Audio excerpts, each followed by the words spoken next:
মত খুবই খাতারনাক। আর 10 মিনিট আছে, 15 মিনিট খালি চেয়ে নেবো, একটু আবদারটা রাখবেন, তাহলে নোটটা হবে। আমি কাটতে কাটতে চলে যাচ্ছি, সব বড় করে বলবো না।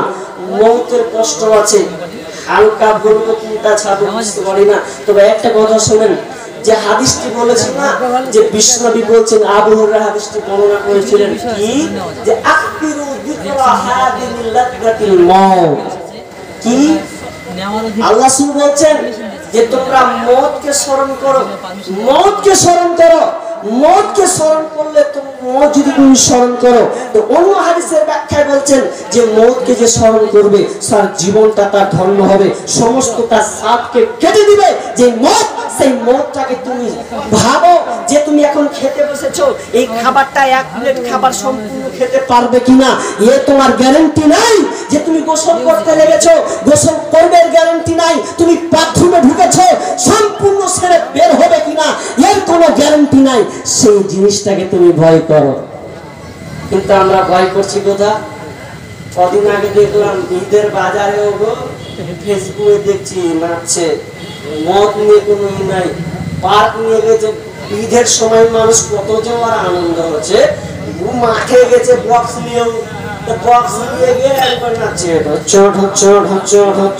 তারপরে খবর পেলাম তুলে দিয়েছে।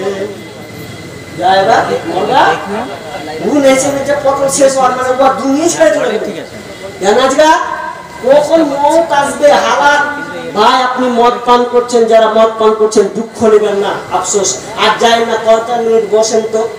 যারা মদ পান করছে একটু ভাবেন, ভাই আমি আপনার মহব্বতের মানুষ, আমি আপনাকে ভালোবাসি। আপনি যে মদটা পান করছেন কতক্ষণ 1 মিনিটে ছাড়েন না, কত মধুর গল্প, কত চানাচুর, কত পা কি নিয়ে বসেন আর গল্প করেন, কত আরামদায়ক, কত রকমের গল্প, কত খিস্তি আর কত গালি মারেন আর পান করেন। একটি ভাব ভেবেছেন ওই হালাতটা যদি আপনার মদ হয়ে যায় কি হবে? কি হবে একটু ভেবেছেন? ওই একটু ভাবেননি। আজকে ঈদের নামে কত আল্লাহ রাসূল ঈদ আনন্দ দিয়ে গেল, তো আমরা এমন আনন্দ করছি, আল্লাহু আকবার। আমাদের এই আয়রন ব্রিজ যেটা আছে, আয়রন ব্রিজ দেখেছেন আপনারা? আয়রন ব্রিজ থেকে চলে যান, চলে যেতে যেতে চাঁদের মোড় যাবেন, তো চাঁদের মসজিদে আপনার আমুয়া ঢুকবেন, তো আমুয়া ঢুকবেন তো এমন হয়েছে আল্লাহ রে আল্লাহ, যেখানে কোনদিন কিছু নেই, যে খালি একটু নদীখানে দেখার এই ব্যাস। তো ওখানে বলে 4 দিন ধরে বলে মেলা চলবে। তো মেলা কে করছে? সব মুসলমান, সব মুসলমান। তো আমি আবার মাঝে মধ্যে বাইক নিয়ে ঘুরতে যাই, মানে মাঝে মধ্যে জায়গাটা দেখার মতো ভালো লাগে, ঘুরতে যাই। ওদিন ঘুরতে গেছি, আমি মেলা জানি না যেখানে মেলা হচ্ছে, এর আগে বসেছি। এবার বলছে 4 দিন ধরে খেলা খেলতে শোয়া যায় না। তো আমি আসি রাত 8টা, 9টা হবে, রাত 9টা। এবার বের হচ্ছি, তাও দেখছি সালা মেলা বন্ধ হয় না। আর আমি আসছি আস্তে আস্তে, তাই বলছে পালান পালান পালান, এখান থেকে পালান পালান। কেন পালাবো? কেন পালাবো? যাচ্ছে তো বাইক নিয়ে, পালান পালান পালান, দেখতে পারবেন না। বলছে কেন দেখতে পারবো না? কি হয়েছে? এখানে লুচ্চা লুচ্ছি আছে নাকি? কেন আমাকে তাড়াতাড়ি যেতে হবে? কি উঠলে? ওগুলো আব্দুর রহমানের বেটা, আব্দুল সত্তারের বেটা, রহিমের বেটি আছে, ওটা সব ভঙ্গন ভঙ্গন করে চলে গেছে। ওই যে দেখতে পাবেন না, দেখতে পাবেন, যান তাড়াতাড়ি যান। কি চলেছে? মওতকে নিয়ে একটু মানুষের ভয় না, বিবেক জাগ্রত হয় না গো, যে আমি আজ আছি, কালকে কি হবে। আপনি কেমন মানুষ? চলেন একটা তথ্য দিই, শর্টকাটে কেটে বলে দিচ্ছি তথ্য। আপনি যে মরবেন, তো মরার সময় গ্যারান্টি দিতে পারবেন যে আমি জান্নাতে যাবই, 10টা লোক আমার জন্য প্রশংসা করবে? এরকম হাদিসের ভাষা, বুখারীর হাদিস কি, আল্লাহ রাসূল একটা রাস্তা দিয়ে যাচ্ছেন, যাওয়ার পর বলছেন ওয়াজাবাত, আর একটি জায়গায় দিয়ে বলছেন ওয়াজাবাত। সাহাবীরা বলছেন ইয়া রাসূলুল্লাহ মা ওয়াজাবাত, ওয়াজাবাতটা কি কি কারণে আপনি ওয়াজাবাত বললেন?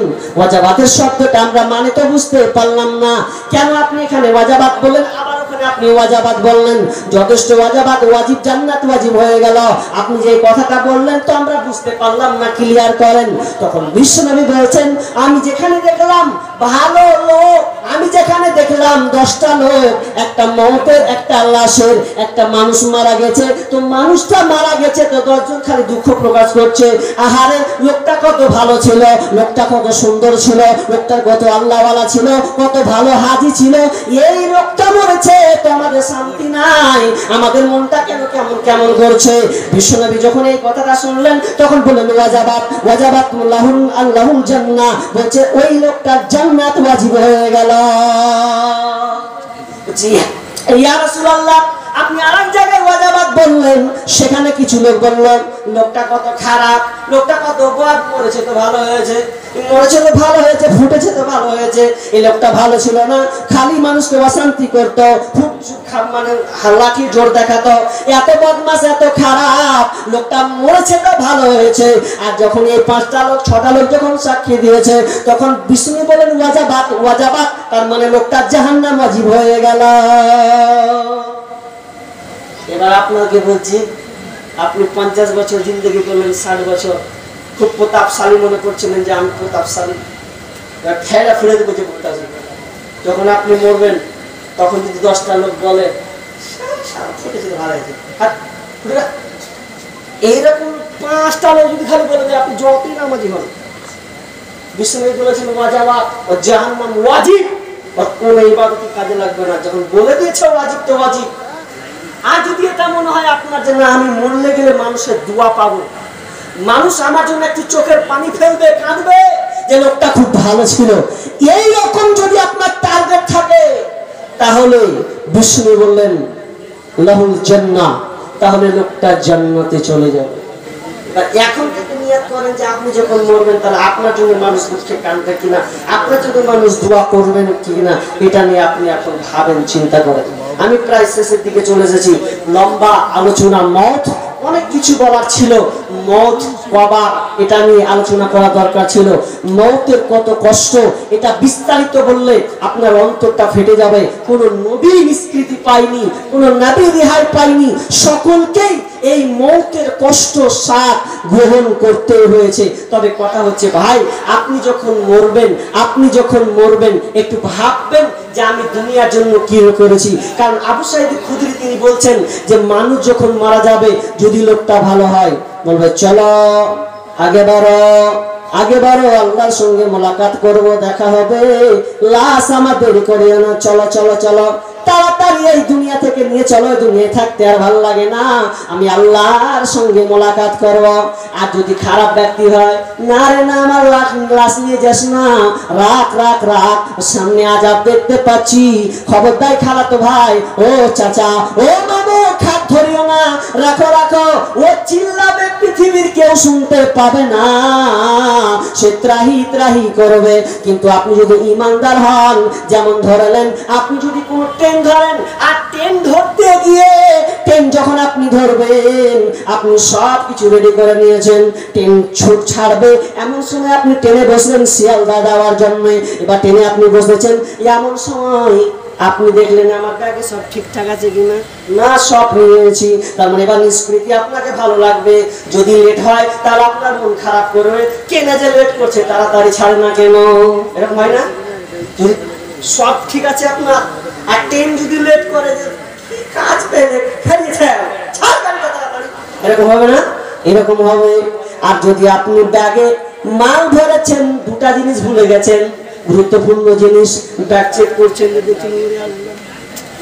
মেয়ে 2টা জিনিস নিয়ে আনতে ভুলে গেছি, মনে করবে ট্রেন যদি 10 মিনিট দাঁড়াতো, আচ্ছা ট্রেন দাঁড়াবে, শুনে ট্রেন যদি 10 মিনিট দাঁড়াতো, আর মন টেনশন হবে একটু দাঁড়া, 10 মিনিট দাঁড়া, 1 ঘন্টা দাঁড়া, ফোন করে মালটাকে নিব, কিন্তু হবে না।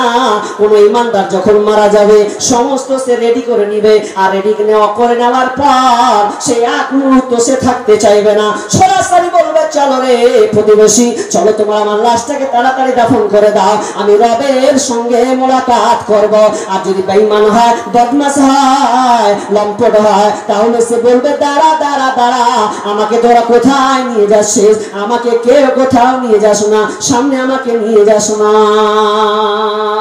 প্রথমে যেদিন এসেছিলে ভবে, তুমি মাত্র কেঁদেছিলে, হেসেছিল সবে।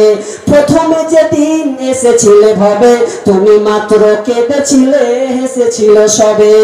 এমন জীবন তুমি করিবে গঠন, মরলে হাসিবে তুমি, কাঁদিয়ে দিবে ভুবন। যখন তুমি মরবে তুমি হাসতে হাসতে মরো, আর সবাই যেন তোমাকে জন্য কাঁদে, তোমার জন্য খালি দোয়া করে, তোমার জন্য তারা যেন কান্না করে। তুমি এমন আমল করবে রে যেন তোমার মুখ দিয়ে হাসি আর হাসি বের হয়। তারাবি শেষের দিকে চলে এলাম। আর 15টা মিনিট, আমি বলেছি 12টা, তো 12টা পর্যন্তই চলবে। আমার শরীর ভালো থাকলে আমি 2.5 ঘন্টা চালাবো, কোনো অসুবিধা নেই, কিন্তু দুঃখজনক ভেতরটা ঘেমে গেছে। তো কি বলছিলাম, মদকে স্মরণ করবেন, কারণ একজন আনসারী সাহাবী আল্লাহ রাসূলকে বলছেন, ইয়া রাসূলুল্লাহ, কোন মুমিন সর্বশ্রেষ্ঠ, মানে কোন মুমিন সর্বশ্রেষ্ঠ?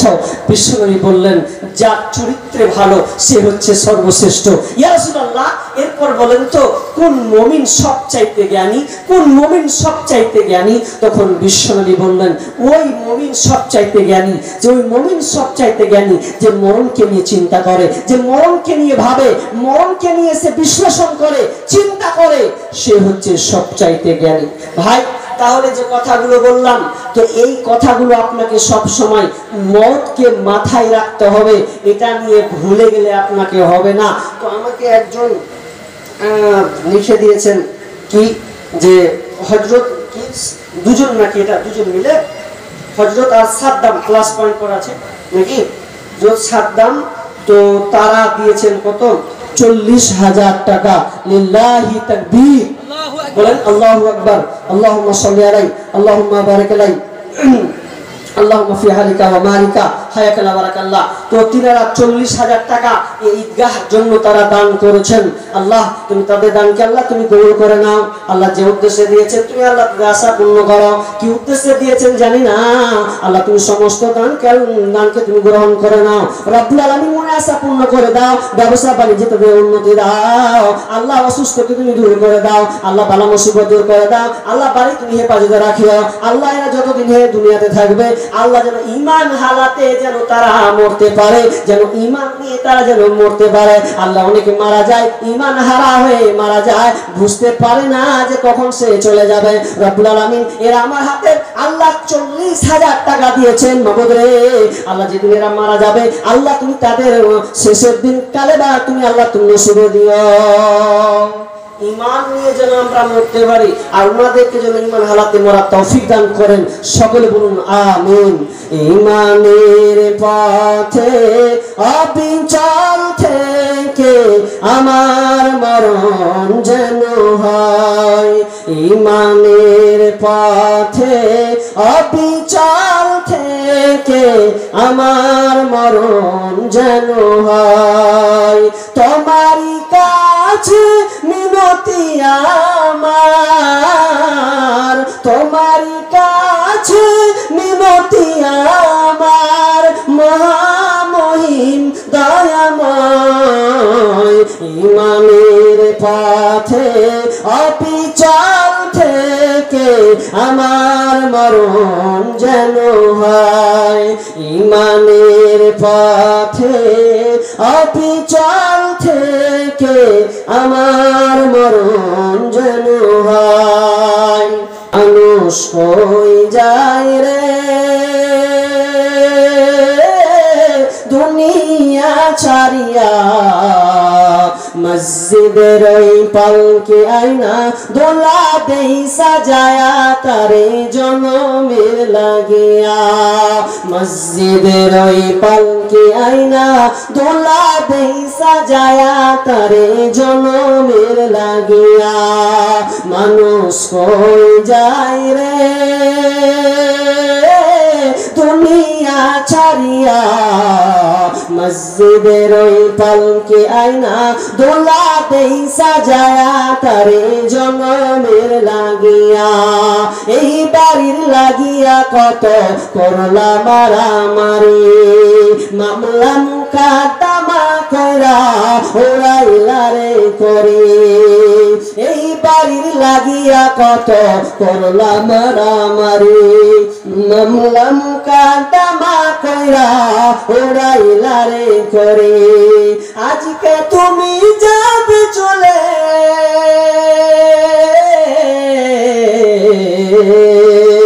আজকে তুমি যাবে মসজিদের ওই পালকে আইনা তোলা দেই সাজায়া তারে জনমের লাগিয়া মসজিদের ওই পালকে আইনা তোলা দেই সাজায়া তারে জনমের লাগিয়া ছেলে মেয়ে নববধূর প্রেমেতে মজিয়া নামাজ রোজা সব উড়াইলা দুনিয়ায় আসিয়া সেই ছেলেরাই গোসল দিবে সেই ছেলেরাই গোসল দিবে মশারি টানিয়া মসজিদের ওই পালকে আইনা তোলা দেই সাজায়া তারে জনমের লাগিয়া মসজিদের ওই পালকে আইনা তোলা দেই সাজায়া তারে জনমের লাগিয়া আমি একটা কথা বারবার সব জায়গায় বলেছি আজকে আবার রিনিউ করছি রিপিট করছি আমি এই কথাটা বারবার সব জায়গায় বলি শেষের দিকে আপনাদেরকে বলি আপনি দুনিয়াতে গাড়ি বাড়ি টাকা পয়সা ব্যাংক সবকিছু নিয়ে আছেন আপনাকে হয়তো কম কাউকে বেশি কারো বেশি আপনি দুনিয়াতে গাড়ি করেছেন বাড়ি করেছেন আপনার অট্টালিকা প্রাসাদ সবকিছু আপনি তৈরি করেছেন কিন্তু মনে রাখবেন যেদিন আপনি মারা যাবেন সেদিন কিন্তু যেদিন আপনি আপনার প্রাণটা বেরিয়ে চলে যাবে খাঁচার পর্দা থেকে আপনার বুকের ভিতর থেকে যখন আপনার প্রাণ পাখিটা বেরিয়ে যাবে সেদিন যেদিন মরবেন সেদিন আপনার ধন সম্পদ খাবে লোকে অর্থাৎ আপনার ছেলে মেয়ে ওয়ারিস আপনার কিনা ফরাইজ করে ভাগ বন্টন করবে আপনি যেদিন মরবেন সেদিন আপনার ধন সম্পদ খাবে লোকে আর যেদিন আপনি কবরে যাবেন যেদিন আপনাকে রাখা হবে কবরে সেদিন আপনার দেহটা খাবে পোকাতে আপনি দুনিয়াতে ধন সম্পদ রেখেছেন এগুলো খাবে লোকে আর যেদিন আপনাকে কবরে রাখা হবে সেদিন আপনার ধন আপনার দেহ খাবে পোকাতে এগুলো আপনার কোনো ভেবে কোনো লাভ হবে না যদি ভাবতেই হয় তাহলে আপনাকে এখনই ভাবা লাগবে আর 1 মিনিট 5 মিনিট একটা লোক জানেন এই কথাটা এখানে নতুন বলছি হয়তো অন্য জায়গায় বলেছি অন্যরকম ভাবে বলেছি অন্য ঘটনা বলেছি আর আজকে যেটা বলছি দুটা ভাই বাপের দুটা বেটা বাপ মরলো বেটারা জমি জায়গা নিল তো যে ছোট খুব বদমাস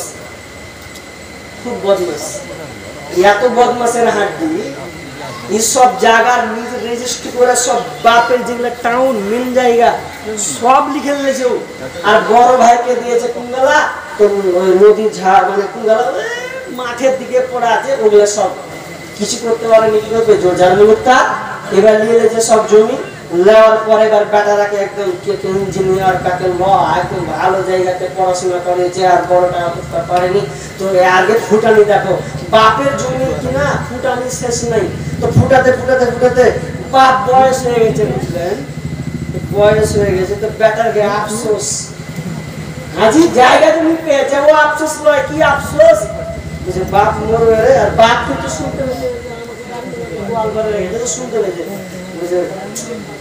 বাপের জমি সব ঠিক আছে আর বাপে একটা জায়গায় ভুল করে দেয় কি ভুল করে হ্যাঁ ওই যে আর বাপ যদি গ্রামের জমি গুলা কিছু ভাগ পেত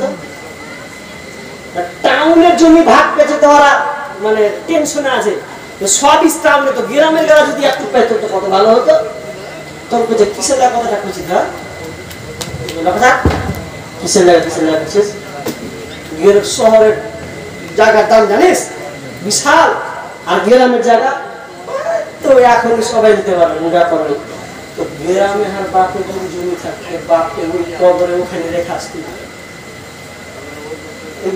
বাপে কিন্তু এর জুতো কোনাতে আছে সোনার মাথা খারাপ বেটারা কি ভাবি রে যে আমার নর্মাল জায়গা হতো তুই ওখানে আমার দাফন করতি আর তোরা জায়গা নিয়ে চিন্তা করছিস যে বড় বড় বা একদম প্ল্যাটফর্মে লালগুলা একদম মেন জায়গাতে নেতাজি মোড়ের মেন জায়গাতে আছে ওগুলো তোকে প্রশংসা হলো না তোরা খুঁজছিস মনে করছে আল্লাহ বড় ভাইকে ধোকা দিয়েছি আল্লাহ তুমি আমাকে ক্ষমা করে দাও বড় ভাইকে কেন যে সদর বেলা দিল না আল্লাহ খুব ভুল করে যে বেটাকে চালাতে পারলেই করে রে এখন করছেন সন্তানের জন্য কিন্তু আফসোস আমি এই কথাটা আবারও বলছি যদি সব জায়গায় বলেছি আমাদের এলাকার কথা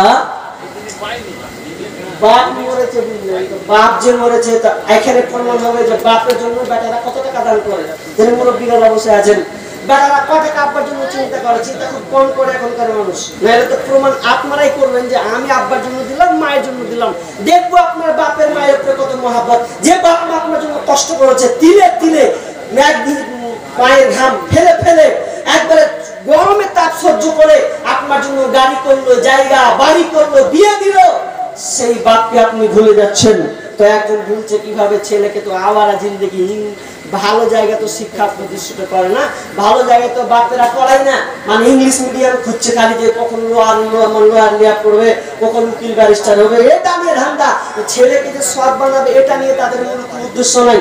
তো এবার বাপ মরেছে 4 বছর হলো, তো বেটা আওয়ারা জিন্দেগি বলেছি বারবার, আপনারা শুনেছেন কিনা জানি না, মাথাকে করেছে একদম এইরকম ঝাঁকড়া ঝাঁকড়া গো, ঝাঁকড়া ঝাঁকড়া চুল করে, চুলটি আবার কত লাল লাল করেছে। তো করেছে কেমন লাল করেছে জানেন? আপনারা কেউ গরু বা ছাগল পুষেন? আপনারা ছাগল পুষেন গো এখানকার লোক? হ্যাঁ না বলেন, পুষেন কি? যদি পুষেন তো ভালো, তাহলে বলে দিচ্ছি, আমার সঙ্গে মিলবে আপনাদের কথাটা। তো আমিও বাদি, এখন নেই, এখন আর নেই। তো ছাগল বাঁধতাম সকালবেলা ঠান্ডার দিনে যখন ছাগল বাঁধতাম, তো সকালে যখন বের করতাম তো চট বিছাতাম যেন ছাগলটাকে ঠান্ডা না লাগে। ছাগল চট কিসের চট? পাটের চট গুলা পেছে দিতাম। তো সকালে যখন বের করতাম তো হায় আল্লাহ হায় আল্লাহ, তো এত পেশাব করে 12টা বাজাচ্ছে বল রে, তো চট গালা হন দেয়া বিরিং করে দেয়, হয় না পেশাবে? তা আমি চট দেখে বলছি হ্যাঁ বে এবার পেয়েছি। যেগুলা চুলগুলাকে লাল পেছালা বকরি মুত্তা চুলে ঠিক করে রাখছে ওরা নাকি, এটাই দেখেছে ওরা, মনে হচ্ছে চুলগুলাকে লাল লাল করে। এবার বাপ 4 বছর হলো মারা গেছে, তো এবার বাপের জন্য দোয়া করবে কি? রব্বির হামহুমা কামা রাব্বায়ানি সগীরা। এই দোয়া বাপও শিখায়নি, ও শিখেনি, দোয়া শিখেনি। যে এবার আমার বাপের কবরস্থান দিয়ে যে চুলগুলাকে লাল, শরীরে আছে হাতটা কাটা ষাঁড়ের মতন, আর একটা আছে সাদা বুলেট গাড়ি। বুলেট গাড়ি বুঝেন তো? ভুম ভুম ভুম বুঝেন? এ বুলেট গাড়ি, বাপ মরেছে বাম দিকে রাস্তা, এটা কবর, একটা রাস্তা পড়ে আছে। তো দোয়া করবে কি? ঘোড়ার ডিম। ওর দোয়া কি শুনেলেন? ওর দোয়া রব্বির হামহুমা লয়, দোয়া একবারে এখানে বেড়ি মাঝখানে আর টান দিকে স্টাইল মার্কা বেড়ি ধরেছে, যে যেমন বেড়িটা ধরেছে আর বাপ এখানে গিয়েটা মারছে, এক ওইখানে বেড়িটা ধরেছে, আর বুলেট গাড়ি মানে আওয়াজ, মানে একেবারে বাপের লেগে দোয়া দিয়ে চলে আসে।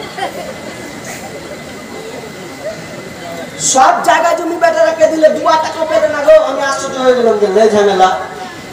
এবার বাপেরা মাথা খারাপ, বেটার জন্য খুব চিন্তা করেন। একবার নিজের জন্য চিন্তা করলো না যে আমার হালাত কি হবে। কে কটা আছে যারা ভালো ছিল হয়তো বাপের জন্য ভাবে যে আমার আব্বার জন্য আমি আজকে দিব। এরকম নেক সন্তান আছেন যে আমি আল্লাহ আব্বার জন্য এই ঈদগাহ ময়দানে যে জামাতবদ্ধভাবে নামাজ হবে, এর জন্য কোন বান্দা আছেন, কোন ভাই আছেন, কোন বন্ধু আছেন যা 10 মিনিটের আবেগে মাগো 5 মিনিটের মন, কে তুমি মা দেখতে দিলা না এই পৃথিবীর মন। 10 মিনিটের আবেগে মাগো 5 মিনিটের মন, কে তুমি মা দেখতে দিলা না এই পৃথিবীর মন। জোর করে আসিনি ক, জোর করে আসিনি ক, তোর শরীরে আমি পৃথিবীতে নাকি সন্তান হয় মায়ের কাছে দামি। তবে কেন সুখের ভুলে, তবে কেন সুখের ভুলে আমায় পেটে নিলা, সুখের শেষে কেটে ছিঁড়ে আমায় ফেলে দিলা। একদিন তুমি আমার কাছে, একদিন তুমি আমার কাছে আসবে ঠিকই মাগো, কি বলবে আল্লাহর কাছে জমা করে রাখো। আমি তো বেঁচে গেছি, আমি তো বেঁচে গেছি, বেঁচে গেল মান, নইলে লোকে বলতো মরে অবৈধ সন্তান। একটু অবৈধ সুখ পেতে মা, একটু অবৈধ সুখ পেতে মা আমায় পেতে নিলে, কলঙ্কের ভয়ে তুমি আমার ছুঁড়ে ফেলে দিলে। তোমার মা করতো জোরে পড়তো যদি তোমার সাথে এমন, বুঝতে মাগো সেদিন তুমি মৃত্যুর যন্ত্রণা কেমন।